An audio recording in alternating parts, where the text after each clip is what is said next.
What's going on this week in Nerf?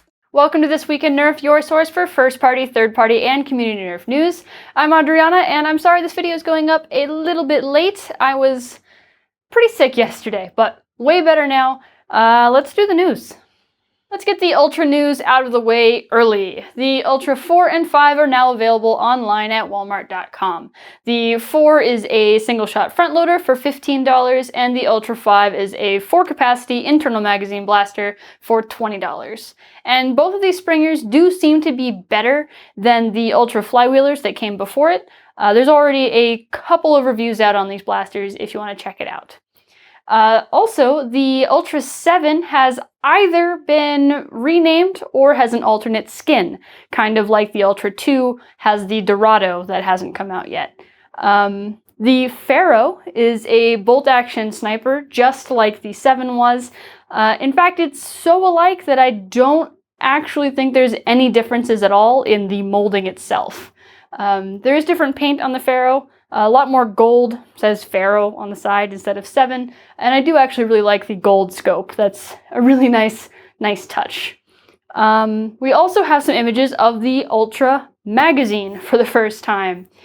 We don't know anything of its reliability from photos, obviously, but judging from this instruction booklet, I did a little bit of Photoshop magic guessing, and I think it's very likely that it's a 10-dart capacity mag.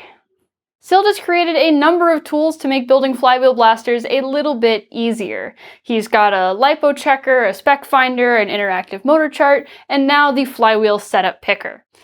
So flywheel performance can vary a lot due to a ton of different variables. You have the cage spacing, you have the motors, you have the wheels, you have the voltage. There's a lot of factors that go into it, and it can be really confusing for beginners. So Suild is attempting to catalog as many setups as he can so users can look up what other people were able to achieve in different setups. It is based on user data, so it may not be completely accurate due to variations in chronos or flywheel alignment or general user skill. All of those things get a little bit iffy when it comes to numbers. They're not directly comparable, but it should give you a decent estimate. So what this chart does is it allows you to pick flywheels, the cage, the motors, what blaster you're doing, lots of other options. One thing I think it needs is a mini wheel option, since the Worker Hurricane wheels are between micro wheels and normal wheels, and a lot of people get confused with that sometimes. And again, using this tool doesn't guarantee you get the same performance as somebody else, but it's a great option to get an idea of where your chosen setup is going to lie performance-wise. It's pretty cool, and there's a link in the description. The rival Saturn was available on walmart.com for a short time, but it's out of stock at the moment. I think it will be back very shortly. Its time is coming, for sure. Nerf Taiwan did receive his, and he showed a review of him firing it, loading it, all that good stuff. I think the main thing to be learned from his video is that the stock, while it does look a little bit cramped when he fires, it's not as bad as I expected it to be in terms of how ergonomic it looks to use. The other thing is this is maybe the first good look we've had at that reactive target, which is essentially a blob that just kind of rolls a bit when you hit it. Each target face looks like it's about the size of an adult man's hand, so that's pretty good for Nerf tends to give small targets for some reason, despite their blasters being so inaccurate, so having a large target definitely feels better. Will be more fun for kids for sure. However, I think it would have been a better idea to leave the target out completely and make the blaster cheaper, but that is a whole other thing. Moose also got his Saturn and posted an internals photo on Reddit. I think the trigger area looks pretty complex and confusing. I think that's probably because of the slamfire systems. But if you're planning on modding the Saturn, you already have an internals photo before you have the blaster in hand. Hopefully that helps. This week we saw the very first official image of an Elite 2.0 Volt, even though it is a render and not a photograph. This is from the Turkish toy distributor Panel. You can see a lot more in this image than you can in the box photo that we saw before. Specifically, there's a tack rail on the bottom, which is kind of neat, and dart storage in the grip, which is really cool. I appreciate dart storage all the time, especially for front-loaded blasters. I'm really hoping that it's as moddable as the Fire Strike is, because then I would totally put a bunch of dart holders on the tack rails. That would be a perfect use for all those rails. We also got some echo renders. I'm not sure of the source of this one. I think it came from a similar place. It looks way cooler than the shapeless blob that is the Delta Trooper. However, this slide doesn't have any lip on it to keep your hand on there, so hopefully it'll hold your hand, but it doesn't look like it'll hold it quite as well. The grip doesn't look quite as contoured or comfortable, but I've never actually held a Delta Trooper, so I don't know how comfortable it was to begin with. I love the barrel and all the crazy angles and the cutouts, and it might have 4 tack rails. I don't know what you would put on those, but they're there. Out of all the Elite 2.0 blasters that we've seen so far, visually, I like this one the best.